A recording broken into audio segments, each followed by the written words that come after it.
Olá pessoal, tudo bem? Mais uma vez estamos aqui para tratar de mais um assunto do nosso interesse, do seu interesse em especial. Veja só, você fez a escolha do parceiro certo? Pensa nisso. Nós somos Marcos dos Anjos aqui no nosso canal de Neuroeducação. Vamos lá? Roda a vinheta.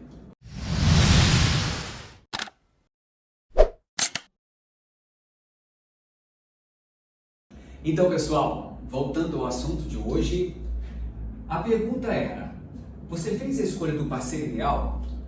Nós vamos passear um pouquinho no aspecto de sexualidade, de escolha daquele que nós acreditamos que é o parceiro ideal para a gente, para conviver com a gente no dia a dia, né? Muitas vezes a gente não pensa muito, né, nessas coisas, né? Então, normalmente você cria uma série de critérios para poder tentar imaginar que aquele indivíduo é o ideal para você, né? Mas olha só que interessante. Quando nós escolhemos o parceiro ideal, seria aquele indivíduo que seria, portanto, o grande produto de escolha para alguns, em alguns casos, hoje está um pouco mais raro isso, mas às vezes até para a vida toda, né? Um parceiro ideal seria aquele que seria, então, o pai ou a mãe do nosso filho. Olha só o tamanho da responsabilidade dessa escolha. Por que a gente comenta isso? Olha só, quando você encontra um parceiro e acredita que ele seja o ideal para você, você não está comprando a ideia só do seu parceiro. Você está comprando a ideia do material genético que está por trás dele. Ou seja, se você escolheu o seu parceiro, o seu homem ou a sua mulher, você na verdade não está ficando só com ele ou não vai estar só com ele naquele momento. Por que eu estou dizendo isso? Olha que interessante. O seu escolhido tem um pai, ele tem uma mãe, não é verdade? Então ele tem parte do material genético desses dois. Quando você escolhe alguém para conviver com você, na verdade você está trazendo todo esse histórico genético da família dele ou dela, né? Então você veja que quando você escolhe esse indivíduo, você na verdade está trazendo a possibilidade de colocar no seu filho as características da mãe dele, do pai dele, do avô dele, do bisavô, da bisavó. Olha o tamanho do problema que você pode estar arrumando. Olha o tamanho do problema ou o tamanho da solução. Não vamos só dizer que tem coisa ruim aí, né? Tem muita coisa boa que pode vir também. Mas a mesma coisa para o lado do parceiro, no caso se fosse a mulher, a mesma coisa. Quem seria a mãe dela? Quem seria o pai dela? Antigamente até era interessante. Como é que era feito normalmente as escolhas, né? Antigamente eu digo coisa de 50, 60 anos atrás. Como é que era feito essas escolhas? Chegava lá o rapaz na casa da moça e dizia que queria, né, namorar e tal. Aí o pai perguntava assim, ó: você é da onde? Aí ele dizia de onde era. Tá, mas quem é teu pai? Qual é o teu sobrenome? E ele ia investigando da onde vinha, né? Qual era a história daquele indivíduo, para ele poder avaliar se ele seria um bom candidato ou não para sua filha. Mas era o pai que tentava fazer essa avaliação aí. Com a evolução, óbvio, né, como os tempos mudaram, hoje as mulheres, obviamente, têm todo o direito aí de tomar suas escolhas, né, de tomar suas decisões e, portanto, também assumir essa responsabilidade pela escolha do parceiro ideal, né? Por que a gente chama um pouco a atenção para essa escolha? Normalmente, o que acontece? As meninas, de maneira geral, elas são mais seletivas. Olha só, como a gente colocou aqui, elas são mais seletivas. Aí o pessoal pergunta: como assim? Quer dizer então que o homem não é tão seletivo assim? Na verdade, a maioria não é não. São as mulheres que normalmente são seletivas. Eu explico por quê. Porque as mulheres têm uma coisa que a gente não tem, que é o tal do ciclo. As mulheres têm um ciclo que em média é de 28 dias, que normalmente nós chamamos de ciclo menstrual. Lembra disso? O ciclo médio de 28 dias é aquele ciclo de ovulação e tal, depois de liberação da menstruação, aquela coisa toda. Então, esse ciclo total, né, de uma menstruação a outra demora em torno de 28 dias, é uma média. Em geral, no 14º dia, essa mulher estaria ovulando, ou seja, liberando o óvulo, o ovócito dela para ser fecundado pelo espermatozoide. Então, o que é legal em relação a isso é que, tipo, 2 dias antes, 2 dias depois, por aí, então vou botar aqui, 12º até o 16º dia, a mulher estaria no período fértil dela.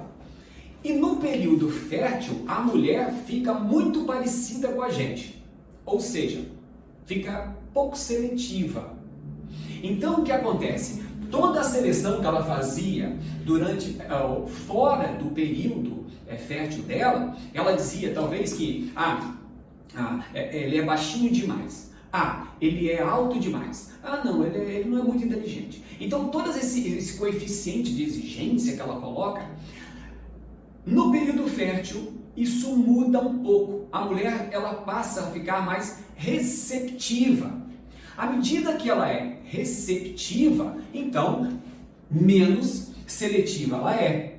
Então, agora, o seu parceiro escolhido tem mais chance de chegar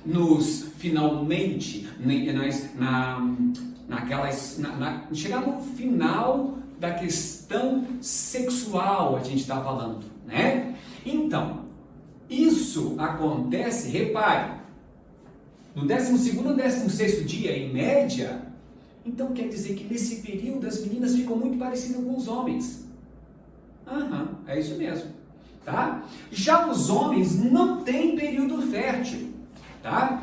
Isso, num outro momento, num outro vídeo a gente vai poder explicar melhor, mas é bem uma questão hormonal, tem muito uma relação hormonal, a questão da testosterona no homem, a questão do estrogênio e progesterona na mulher, mas o legal é que essa questão hormonal, essas diferenças hormonais, fazem com que o cérebro masculino e feminino tenham algumas diferenças comportamentais, tá? E uma delas é na questão do comportamento sexual e da sexualidade, né? Então, esse período fértil que a mulher tem aqui e que deixa ela mais receptiva ao parceiro, né?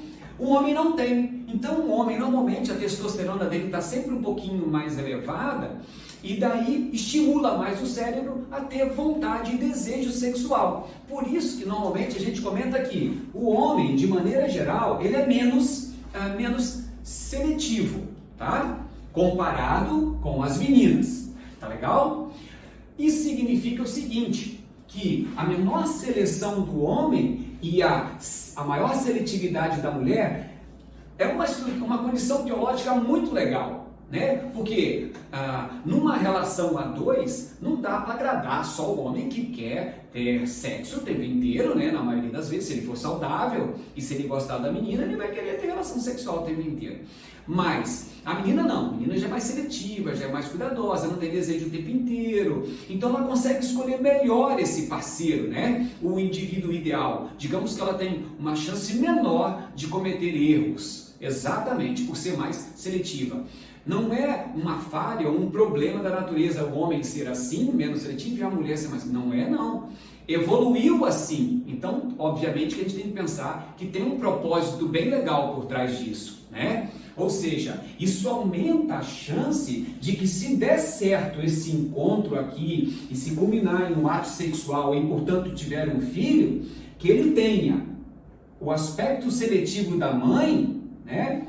E o aspecto um pouco seletivo do pai, que ele tenha um pouco das características dos dois e que dê a ele a oportunidade, a somatória desse encontro, né, do material genético da mãe e do material genético do pai, que forme esse indivíduo saudável.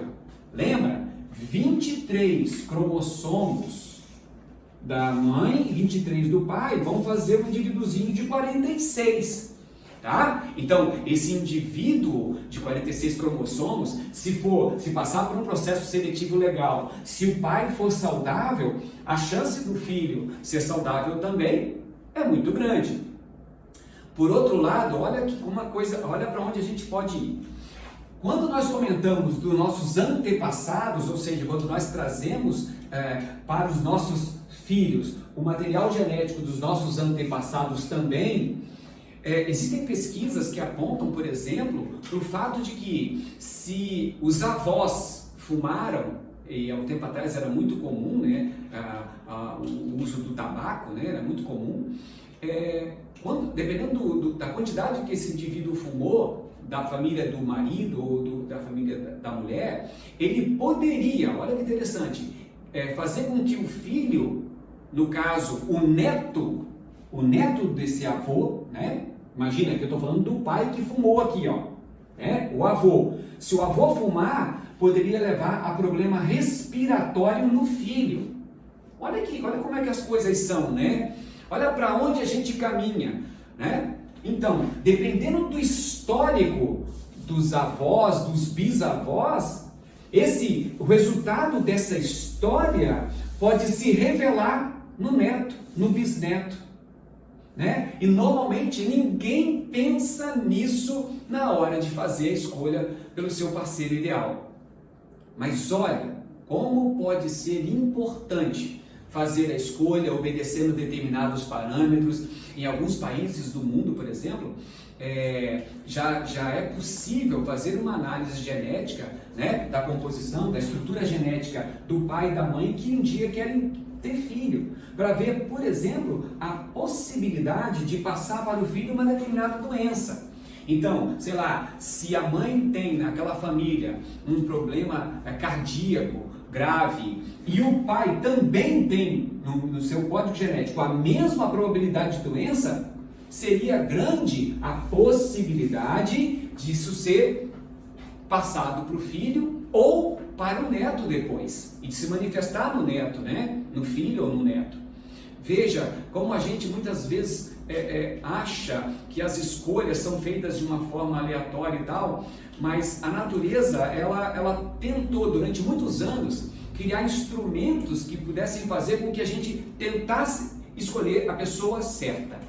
Muitas vezes usando ferramentas como o olfato, né? O olfato poderia, há um tempo atrás, através do olfato, uma mulher ou uma determinada espécie, um orangotango, um chimpanzé, poderia identificar pelo olfato o nível de testosterona de um macho e dizer se ele poderia ser um bom pai ou não. Porque a testosterona estaria associada, por exemplo, com o nível de agressividade e com melhor defesa, portanto, da sua prole, usando só o olfato. Já ouviram falar que algumas mulheres, quando estão no mesmo ambiente, elas passam a menstruar todo mundo junto? Vocês já ouviram falar disso? Isso é verdadeiro. Por que isso acontece? Porque isso, pelo olfato, as mulheres podem identificar alguém ovulando naquele ambiente e as outras passam a entrar no mesmo ciclo. Biologicamente isso tem sentido. Por quê? Porque se chegar um macho naquele ambiente disponível, o que acontece? Ele não vai, portanto, fecundar só aquela que está ovulando. Ele poderia fecundar todas aquelas do ambiente. Por quê? Porque todas elas, percebendo que teria uma mulher, né, um feminino naquele ambiente, ovulando e, portanto, com chance de ter um filho, então todas elas começariam a ovular no mesmo tempo para aumentar a chance de todas elas.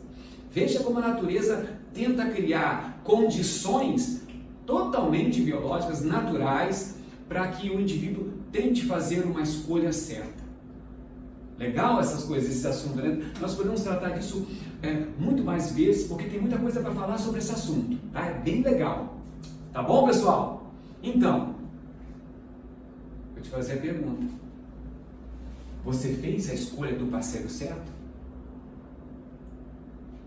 Certo, pessoal? Tranquilo? Então, deixa mais uma vez lá os comentários. A gente tem recebido muitos comentários, muitas sugestões. Agradeço muito a participação de vocês e peço que continuem. Tá legal? Tchau, tchau. Um abraço.